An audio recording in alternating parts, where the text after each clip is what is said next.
الحمد لله نحمده ونستعينه ونستغفره ونؤمن به ونتوكل عليه ونعوذ بالله من شرور أنفسنا ومن سيئات أعمالنا من يهده الله فلا مضل له ومن يضلله فلا هادي له ونشهد أن سيدنا ومولانا محمدا عبده ورسوله أرسله بالحق بشيرا ونذيرا وداعيا إلى الله بإذنه وسراجا منيرا.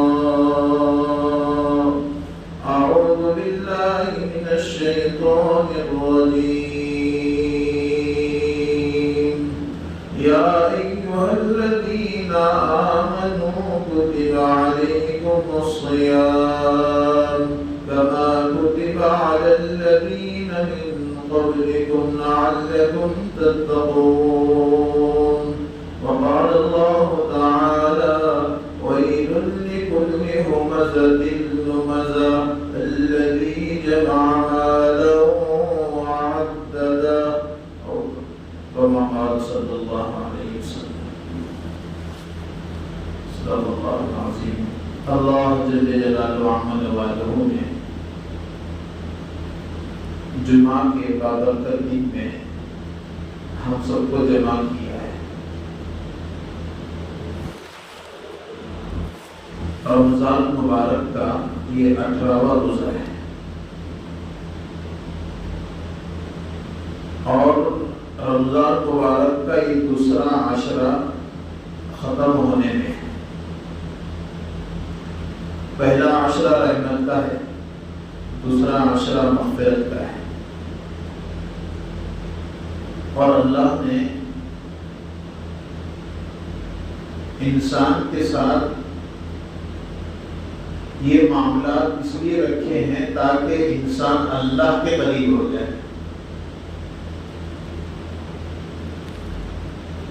چاہے جمعہ ہو یا پھر رمضان ہو, شب قدر ہو, یہ سب کے سب مواقع انسان کو اللہ سے نزدیک کروانے کے لیے,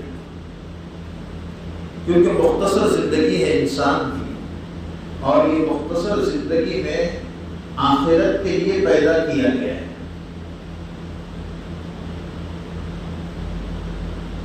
اس لیے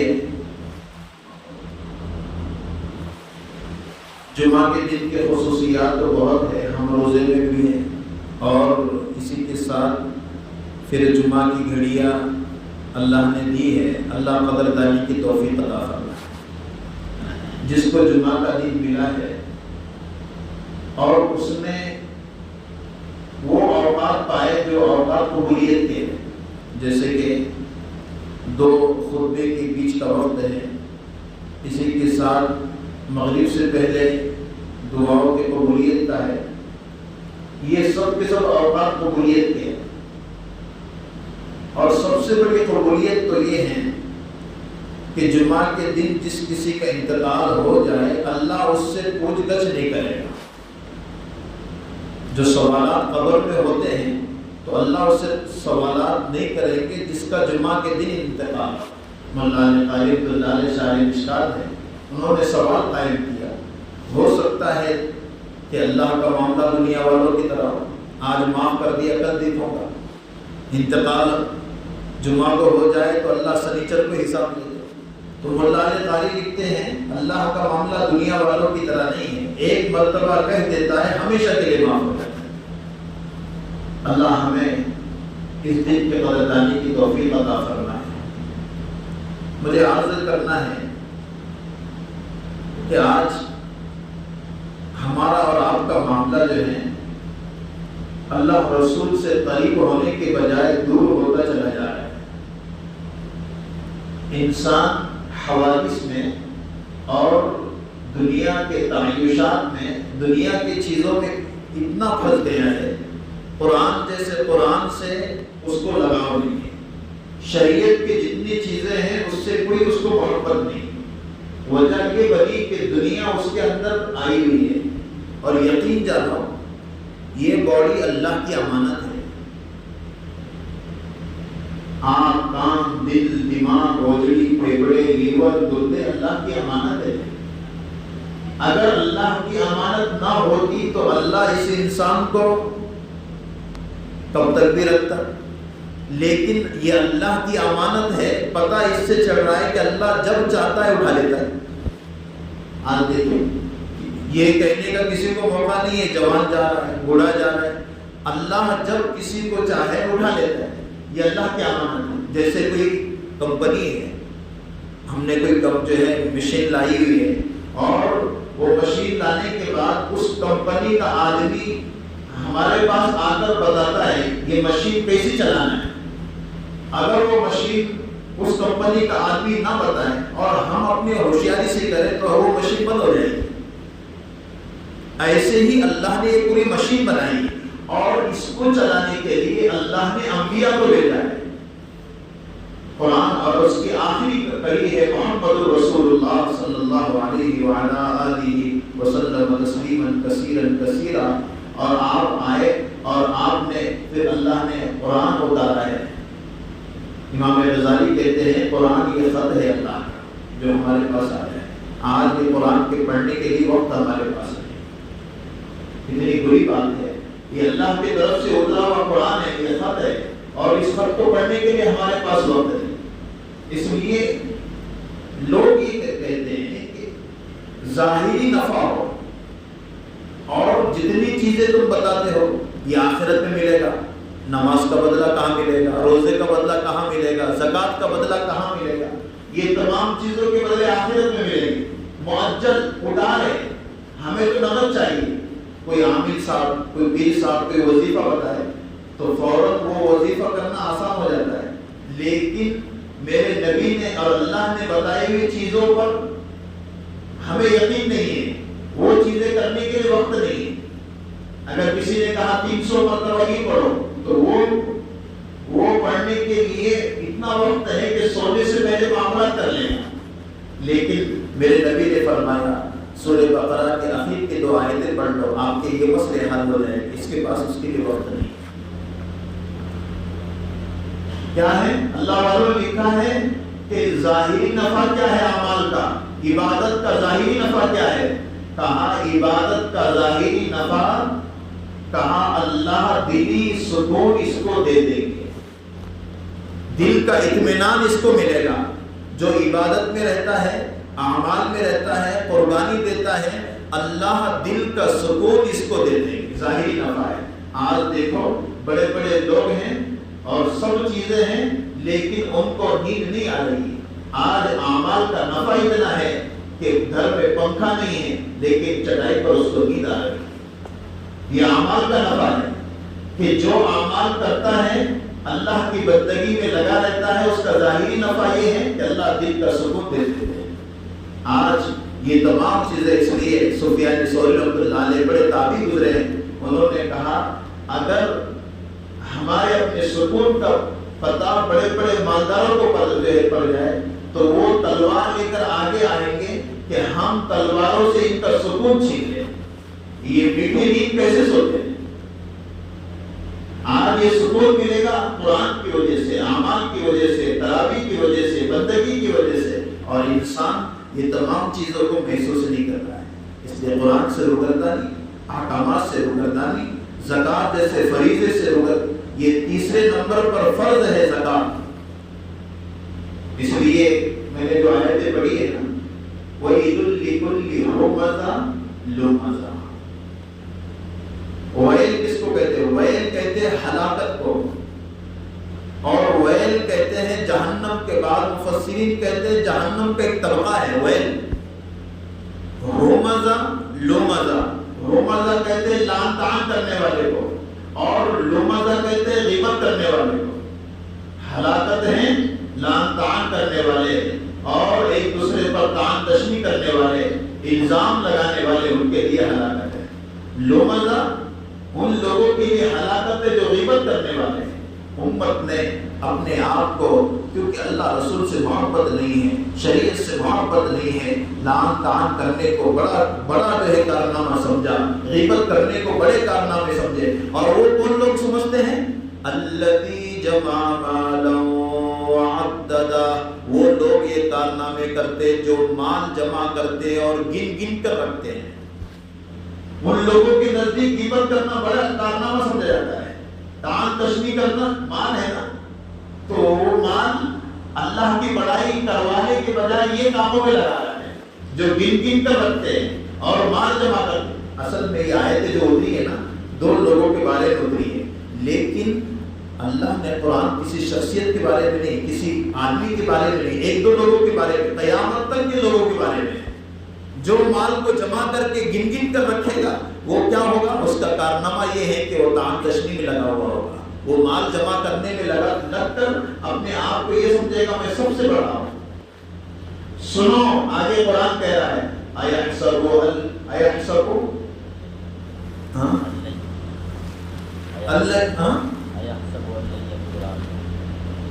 جو یہ گمان یہ کرتا ہے کہ میں جو جمع کر رہا ہوں تو جمع کرنے کے اندر یہ تمام کی تمام چیزیں مجھ سے ختم ہو جائے گی. یاد رکھو ان تمام چیزوں کی پوچھ اللہ کرنے والے ہیں. اور جب یہ انسان یہ گمان کر کے چلے گا تو خوف، اللہ کی بڑائی اور اس کے اندر خشیت یہ ایسی آئے گی تو انسان جو چیز اپنے پاس جمع ہوگی اس میں سے سب نکال کر لوگوں میں تقسیم کرنے کا مزاج بنائے گا. کیونکہ اس کو جنت پر یقین، اللہ پر یقین، شریعت پر یقین، قرآن پر یقین ہے. اور اگر نہیں ہوگا تو گمان کر یہ سب کے سب مال تیرے لیے وبال جان بنے گا. اور سن لے یہ تمام کی تمام چیزیں کیا ہیں؟ جو چیزیں تو کر رہا ہے یہ حطمہ ہے، حطمہ. اور قرآن کہہ رہا ہے وما ادراک ما الحطمہ. حطمہ کیا ہے؟ حطمہ کہتے ہیں نار اللہ الموقدہ، یہ اللہ کی سلگائی ہوئی آگ ہے.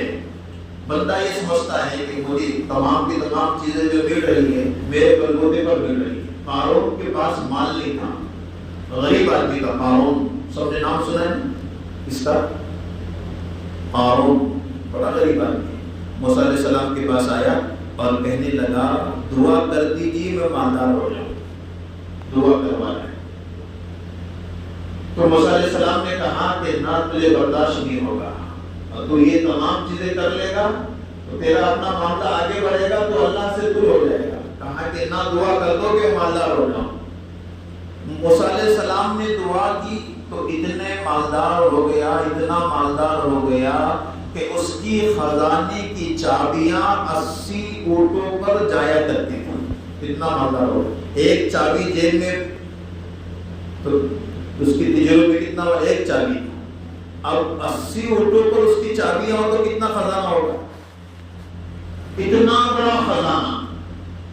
تو موسیٰ علیہ السلام نے کہا کہ جب زکوٰۃ کا معاملہ آ گیا نا تو آدمی بڑی زکوٰۃ آنے کے بعد ہوتا ہے کہ بھئی 1 کروڑ 2 کروڑ کی زکوٰۃ اتنے لاکھ. اب 1 کروڑ کی زکوٰۃ کتنی ہو گئی بولو؟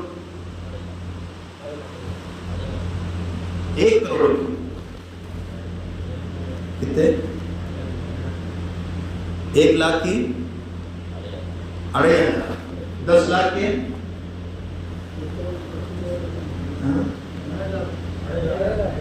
2.5 لاکھ 2 کروڑ. اب یہ ایسی زکوٰۃ بیٹھے گی 1 کروڑ کی 2.5 لاکھ، 2 کروڑ کی 5 لاکھ. تو وہ 5 لاکھ روپے مولانا کو دینے کی، مدرسے کو، اس میں تو یہ آ جائے گا، میرا فلاٹ آ جائے گا، گھر میں تجوری جو ہے یہ الماری بن جائے گی، یہ ہو جائے گا، وہ ہو جائے گا. دینے کا مزاج بنائیں شیروں سے. 1000 کے 25, 10,000 کے 250, 1,00,000 کے 2,500 دیتا ہے، بڑا بڑا ہے، لیکن 2 کروڑ 5 کروڑ 10 کروڑ اب زکات دینے کا موسیٰ علیہ السلام نے کہا اتنی زکات بیٹھتی، بڑا وہ دینا ہے مجھے، اب انکار کر بیٹھا ہے، زکات دے رہا ہے، شروع سے زکات دینے کا عادی ہے، لیکن مال پھیل گیا ہے، زکات وہی ہے، 10 کروڑ کی نکالنا ہے، تو اب 10 کروڑ کی زکات اتنی بڑی ہو رہی ہے، تو کہا اتنا کہاں لیں گے، یہ تو ٹیکس بنے گا، اب اس کا دماغ اوپر پہنچ گیا ہے۔ تو موسیٰ علیہ السلام نے کہا کہ زکات تو دینا ہے، تو اب مقابل ٹھہرا، مقابل مولانا کا مخالف ہو گیا، نبی کا مخالف ہو گیا کہ یہ زکات وصول کرنے کے لیے مجبور کر رہا ہے، تو ایک عورت کو کھڑا کر دیا موسیٰ علیہ السلام کے مقابل، اور الزام تہمت ہو مزہ لو مزہ، تہمت لگانا اور یہ کرنا، اور کیوں جب آدمی کے پاس مال ہوتا ہے جمع کرتا ہے تو وہ اسی میں اپنی زندگی گزارنے کا فیصلہ کر لیتا ہے، مال کا بڑا کم اس کو نیچے نہیں آنے دیتا ہے، تو عورت کو کھڑا کیا اور زنا کا الزام لگایا۔ موسیٰ علیہ السلام نبی ہے، پاک ہے، موسیٰ علیہ السلام نے کہا صحیح ہے۔ جب موسیٰ علیہ السلام نے کوئی بات کہی تو اس نے کہا کہ نہ، مجھے اتنے پیسے اس نے دیے اور کہا کہ تو ان پر یہ الزام لگا ہے، گواہی دی اس نے۔ اب موسیٰ علیہ السلام نے کہا اے اللہ اس کو دھسا دے زمین میں، بددعا ہے، جب زمین میں اپنے محل میں دھسنے لگا کمر تک گیا تو کہا لوگوں یہ موسیٰ علیہ السلام میرے مال کا حریص ہے اس لیے مجھے دھسا رہا ہے، تو موسیٰ علیہ السلام نے کہا اے اللہ اس کے خزانے سمیت اس کو دھسا دے، تو جتنے خزانے جس کی چابیاں 80 اونٹوں پر جاتی تھی وہ خزانے سمیت اللہ نے اس کو دھسا دیا۔ غریب آدمی دعا کروا کے مالدار بنا، اور مالدار بننے کے بعد زکات دینے کے لیے کہا جا رہا ہے تو کہا کہ نہ ٹیکس وصول کر رہے ہو۔ اس لیے اللہ سے ہمیشہ یہ مانگنا کہ اللہ میری سوچ کو موت تک صحیح بنا دے۔ زکات کو ٹیکس نہیں، پاک جو ہے اپنے مال کو پاک کرنے کے لیے نماز فرض، روزہ فرض، حج فرض، زکات فرض ہیں اور خوشی کے ساتھ ہے اور جتانے کے لیے بھی نہیں ہے۔ 10,000 روپے کسی کو دیے تو جو ہے 10 لوگوں کو بولا میں نے دیا ہے، 10,000 روپے کسی کو دیے اس سے کام کروا رہا ہے، میرا گوشت لے کر آؤ نا، ذرا وہ بازار لے کر آؤ نا، میں 10,000 روپے کا تعاون کیا ہے۔ زکات دے کر تعاون کی شکلیں اللہ کی قسم فریضہ ہے، اور یاد رکھو زکات ایک دینا دوسرا حقدار کو پہنچانا، یہ دونوں چیز ضروری ہے، صرف زکات دینا ضروری نہیں ہے، پہنچانا بھی ضروری ہے۔ کچھ لوگوں کی عادت یہ ہوتی ہے کہ نہیں دے دی ہمیں کیا کرنا ہے، اور کھاؤ یا کچھ کر لو۔ کہانی علماء نے لکھا ہے زکات دینا اور زکات کو حقدار تک پہنچانا یہ ضروری ہے۔ دوسرا واقعہ میں آپ کو سناؤں جس نے زبان کا جو ہے زکات کا انکار کیا ہے، کون؟ ثعلبہ ابن ابی حاتم۔ یہ واقعہ ثعلبہ ابن ابی حاتم ایک صحابی ہے، مدینہ میں تھے، غریب، تو اللہ کے نبی کے پاس آئے کہ دعا کرواؤ، کیا کریں گا میں مالدار ہو جاؤں؟ کہا کہ نہ، جس حالت میں تم ہو بڑے اچھے ہو، مجھے دیکھتے نہیں ہو، میں اگر چاہوں تو یہ پہاڑوں کو سونے کا بنا دو، اللہ بنا دے اس کو، لیکن دیکھتے ہو ایک دن کھاتا ہوں شکر کرتا ہوں اور جس دن بھوکا رہے تو فقیروں کو یاد کرتا ہوں۔ کہا کہ نہ، دوسری مرتبہ آیا، مجھے جو ہے دعا کروا دو اللہ کے نبی میں مالدار ہو جاؤں۔ کہا کہ نہ، تو برداشت نہیں کرے گا۔ بار بار آنے کے بعد دعا کروائی، اللہ نے مالدار بنایا۔ کیسے؟ 2 بکریاں تھی تو 2 سے 4، 4 سے 6، جو کمرہ تھا وہ بس نہیں ہو رہا ہے، تو مدینہ چھوڑ کر باہر گئے، وہاں پر باڑا لیا ایسا، اس میں بکریاں۔ اب اللہ کے نبی کے پیچھے آگے جمعہ پڑھ رہے ہیں، پہلے پوری نمازیں ہو رہی تھی، اب جمعہ کھیت میں سے جمعہ کو آ رہے ہیں، وہ باڑا بھی جو ہے پور نہیں ہو رہا ہے، تو باہر جا کر 2 ایکڑ زمین لی، بکریوں کا ریوڑ بڑھ گیا ہے، اب جمعہ بھی نہیں آ رہے کیونکہ مال بڑھ گیا ہے۔ مال کیا ہو گیا؟ اللہ کے نبی نے 2 آدمیوں کو زکات وصول کرنے کے لیے بھیجا، جاؤ وہاں پر، تو جانے کے بعد کہا تم کون ہو؟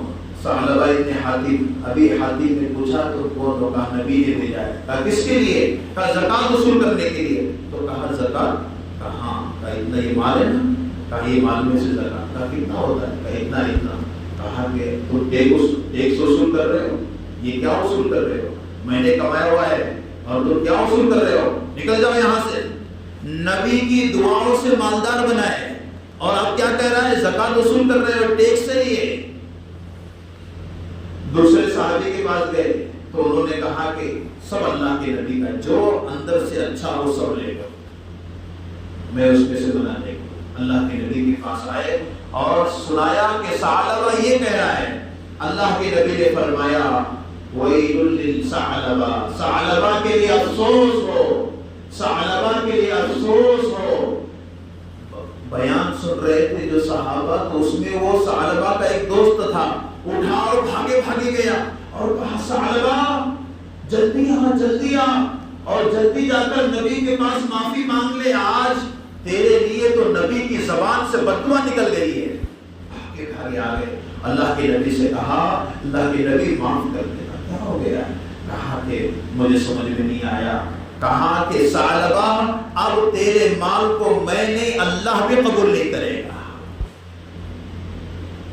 تیرے مال کو اللہ قبول نہیں کرنے والے ہیں، میں تیرے مال کو کیوں دوں؟ اللہ کے نبی کا انتقال ہو گیا، حضرت ابوبکر کے زمانے میں آیا ثعلبہ اور کہا کہ میرا مال لے لو. کہا جس مال کو ابوبکر نے قبول نہ ہے، اللہ کا نبی نے قبول نہ کیا ہو، اس مال کو میں کیسے قبول کر سکتا ہوں؟ حضرت ابوبکر کا انتقال ہو گیا، حضرت عمر کے پاس آئے ثعلبہ، کہا قبول کر دیجئے میرے مال کو. کہا جس مال کو ابوبکر قبول نہ کرے، جس مال کو اللہ کا نبی قبول نہ کرے، اس مال کو عمر کیسے قبول کر سکتا ہے؟ حضرت عثمان کے زمانے میں ان کا انتقال ہو گیا. ثعلبہ بغیر ایمان کے دنیا سے چلا گیا. زکات یہ فریضہ ہے اور خوش دلی سے دینا ہے، اور جو خوش دلی سے دے گا اس کی زکات اللہ ڈبل کر دے گا. آج زکات دینے کے لیے آنا کانی، زکات کتنی فرض ہے مسئلہ بھی صحیح پوچھتا نہیں ہے. 10 لاکھ روپے کی زکات ہے، 1 لاکھ روپے کی نکالے گا اور ایسا کہے گا میں نے 10 لاکھ کی نکالی. یاد رکھو 1 روپیہ بھی کسی کا کسی کے مال میں زکات کا رہے گا، اللہ پورے مال کو خراب کر دے گی، کیونکہ زکات یہ مال کا میل ہے. اور آج امت اس کو نہیں سمجھ رہی ہے. عورتوں کے پاس سونے ہیں لیکن اس کی زکات نہیں نکل رہی ہے. اپنے پاس مال ہے، علماء نے لکھا ہے 50-60 ہزار روپے کسی کے پاس ہو اور اس کے پاس جو ہے دیگر بہت ساری ایسی جو ہے پراپرٹی ہو، تو وہ تمام کی تمام چیزیں نکالنا ضروری بنے گا. ایک باپ کے 3 بیٹے، اب کیا سمجھتا ہے؟ باپ یہ بولتا ہے میں زکات نکال رہا ہوں، اب وہ اپنی پراپرٹی کا حساب نکالتا ہے، لیکن تینوں بیٹوں کے پاس اتنی جو ہے ملکیت ہے کہ زکات واجب ہو جائے. اب وہ بیٹوں کی زکات نہیں نکالا ہے، بیٹے کیا بولتے ہیں؟ ابا نکالیں گے. اس کے پاس 60 ہزار روپے بھی ہیں، موبائل بھی ہیں، اس کے پاس اتنے بوٹ چپل ہیں جو زکات کے مستحق. یاد رکھو بمبئی گیا، پونا گیا، مالدار ہیں، ادھر سے بوٹ لایا، ادھر سے یہ لایا، کہیں بھی گیا تو جو ہے جاکٹ لے کر آ گیا، پینٹ لے کر آ گیا، الماری میں تھپی لگی ہوئی ہے، اب حساب لگے گا. ضرورت کے لیے 2-4 کپڑے، یہ اتنے کپڑوں کی تھپی لگی ہوئی، 60 ہزار روپے کے کپڑے بھر رہے ہیں، 40 ہزار روپے کے بوٹ بھر رہے ہیں، اور اس کے پاس جو ہے 60-70 ہزار روپے، اس کی بھی زکات نکلے گی. کون نکال رہا ہے؟ پریشان ہے، کاروبار نہیں لگ رہا ہے. زکات مال کا میل ہے. آج ہمارے پاس یہ تمام چیزیں ہیں، اس وجہ سے آج گھروں کے اندر باپ بیٹے کا نہیں بڑھ رہا ہے، ساس کا بہو سے نہیں بڑھ رہا ہے. سب کچھ ہے، کہیں نہ کہیں چوک ہو گئی. اور یاد رکھو صدقے کی پوچھ نہیں کرے گا اللہ، لیکن زکات کی پوچھ کرے گا. آج زکات نہ ادا ہونے کی وجہ سے آج انسان کتنا بڑے پریشان ہے. پہلے زکات ادا ہوتی تھی تو وہ مال کے اندر کی خوبصورتی اس کو چپکایا کرتی تھی، حج بیت اللہ کی طرف، عمرے کی طرف، خود جو ہے دین کی خدمت کی طرف. لیکن جب سے زکات ادا نہیں کر رہا ہے، اللہ کے قسم مال کی طرف اتنا دوڑے جا رہا ہے کہ مال اس کو کہیں بھی نہیں چھوڑ رہا ہے. اور جہاں وہاں ذلت ہو رہی ہے، جب اللہ کی قسم اللہ کے دیے ہوئے مال میں سے نہیں نکالو گے تو اللہ ہر وقت ذلیل کرے گا. کیونکہ زکات کیا ہے؟ وَأَقْرِضُوا اللَّهَ قَرْضًا حَسَنًا مجھے قرض دو، اللہ کہہ رہا ہے جب قرض ہیں ہمارے اپنے مال کو اللہ سے دے کر اللہ سے لیں گے، اور اللہ کتنا دے گا وہ اللہ کی ذات ہے۔ ایک بندہ کسی کو جو ہے قرض دیتا ہے تو اس کی امید رکھتا ہے کچھ انعام دے، کچھ دعائیں دے۔ جب اللہ کہہ رہا ہے تم زکات دو، یہ قرض ہے، جب اللہ سے قرض لیں گے اللہ کی قسم اللہ قرض کی ادائیگی کس شکل سے ادا فرمائیں گے۔ اس لیے نیت کرو انشاءاللہ زکات ہم پوری نکالیں گے۔ گھر کے اندر زیورات ہیں اس کی زکات عورتیں نکالیں، یاد رکھو مسئلے کو، عورتیں ہی زکات نکالیں گی، لیکن اگر شوہر ادا کریں تو ادا ہو جائے گی، علماء نے لکھا ہو جائے گی، لیکن عورتوں کے حق میں ہے کہ وہ پہن رہی ہے وہی زکات نکالے۔ اسی کے ساتھ ایک عمومی مسئلہ ہمارے اپنے پاس صوم و صلات اور یہ عبادتیں اور یہ چلت پھرت یہ جتنی ہو رہی ہیں اللہ کی نافرمانیاں اس میں شامل حال ہے۔ ہم آنکھوں سے زنا کر رہے ہیں، ہاتھوں سے ظلم کر رہے ہیں، پیروں سے تکبر کر رہے ہیں، ماں باپ کی نافرمانی کر رہے ہیں، زبان دراز کر رہے ہیں، اپنے آپ کو جو ہے پابند نہیں کر رہے ہیں۔ اللہ کی قسم اس کے ساتھ ہمارا صوم و صلات ہے، یہ تمام چیزیں قبولیت تک پہنچنے میں مانی کر رہی ہیں۔ اس لیے اپنے آنکھوں کو حیا، ہمارے اپنے ہاتھوں میں جو ہے مظلوم کی مدد، پیروں میں تواضع، زبان کے اندر سچائی، یہ کرنے کا وقت رمضان میں ہے، یہ مشق ہے۔ اگر ایک مہینہ کرو گے اللہ 11 مہینے تک اللہ تقوی والی زندگی عطا فرمائے گا۔ آج وہ نہیں ہو رہا ہے، اس لیے قرآنی زندگی کہاں ہے؟ اس لیے ہم خود دیکھیں ماں باپ ہم سے کتنے ناراض ہیں۔ ماں باپ کے جو ہے ماں باپ کے لیے پڑھ کر بخشنا یہ ہمارے اپنے لیے دشوار بنا ہوا ہے۔ کتنے دن ہو گئے؟ 18 رمضان ہے، صحیح کہو کس نے 2 پارے 5 پارے پڑھ کر بخشا؟ کون ہے ہاتھ اٹھاؤ بھائی، کس نے پڑھ کر اپنے جو والدین جس کے نہیں ہیں ان کے لیے کہہ رہے ہیں؟ کسی حافظ صاحب کو ڈھونڈیں گے، مولانا کو ڈھونڈیں گے، ارے بندے کم سے کم لا الہ الا اللہ پڑھ لیا کر، 3 مرتبہ سورہ اخلاص پڑھ لیا کر، اپنے والدین کے لیے بخش، جس نے انگلی پکڑ کر تجھے چلایا، جس نے ایسے وقت میں جس وقت میں کوئی سہارا نہیں، ماں اگر چاہتی نرڈی دبا کے مار سکتی تھی، مگر خود گیلے میں سوئی تجھے سوکھے میں سلایا، اپنا اوڑا ہوا تجھے اڑایا، ایسے وقت میں تو ڈھونڈ رہا ہے۔ ارے پیارے اپنے ماں باپ کو ایسے الفاظ استعمال نہ کر جس کی وجہ سے ان کا دل دکھے۔ آپ کا امہ ہو، آپ کا صدیقہ ہو، ادنا رفیقہ ہو، دوست سے پارٹی کرتا ہے، جب ماں باپ آتے ہیں تو ان کو جو ہے دوست سے پارٹی کرتا ہے، ماں باپ آتے اپنے چہرے کو نیچے جھکا لیتا ہے۔ یہ ہو رہا ہے، باپ کو باپ کہنے میں شرم آ رہی، میرا ابا ہے یہ کہنے میں شرم آ رہی۔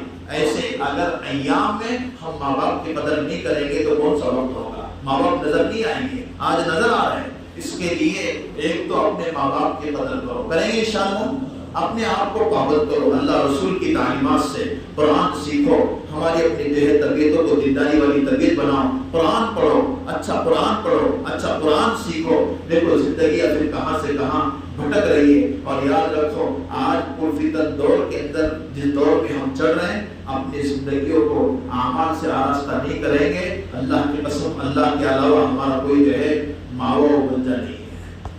اللہ ہی رب ہے، پالنہار ہے۔ فرعون حامان آئے، وہ آئیں گے، لیکن سب سے بڑی طاقت اللہ کی ہے، اس طاقت سے بڑھ کر کسی کی طاقت نہیں ہے۔ فرعون نے 70,000 بچے کو قتل کروایا، لیکن جب اللہ نے چاہا اسی بچے کو اسی کی گود میں رکھ کر پالا ہے، اور وہ ہے موسیٰ۔ ہاں دنیا میں بڑے بڑے فرعون آئے، 200 سال تک فرعون کے سر میں درد نہیں ہوا، آج ایسے کیسے حکومت اور کیا ہو رہا ہے، لیکن سب جو ہے سب اللہ کی جو ہے قبضے میں ہیں، اور اللہ ہی سب کا نگہبان ہے۔ انشاءاللہ وقت آئے گا، لیکن ہماری نمازیں، ہمارا روزہ، اللہ اللہ کرنا، یہ طاعت کے کام ہم سے بالکل نہ چھوٹے، اور دل میں مضبوط ایمان ہو، سب کچھ کرنے والی ذات اللہ کی ہے۔ اگر یہ ہوگا تو انشاءاللہ کام بنے گا۔ اس کے لیے ہماری اپنی تربیتوں میں ہمارے بچوں کی نگرانی، خود کی جو ہے تربیت کو دیندار بنانا اور پابند بنانا۔ غزہ کے مسلمان عورتیں بچے بھوکے مر رہے ہیں، ہم روزہ افطاری سے پہلے دعا کریں، اللہ اکبر، آگوں میں جھلس رہے ہیں، ہم یہ دھوپ کی گرمی برداشت نہیں کرتے۔ اللہ کی قسم 2 سال کے بچے آگوں میں جھلس رہے ہیں، کھانے کے لیے روٹی ان کو نہیں ہے، کم سے کم اللہ آگ وہاں لگی ہے، یہاں تک بھی آ سکتی ہے۔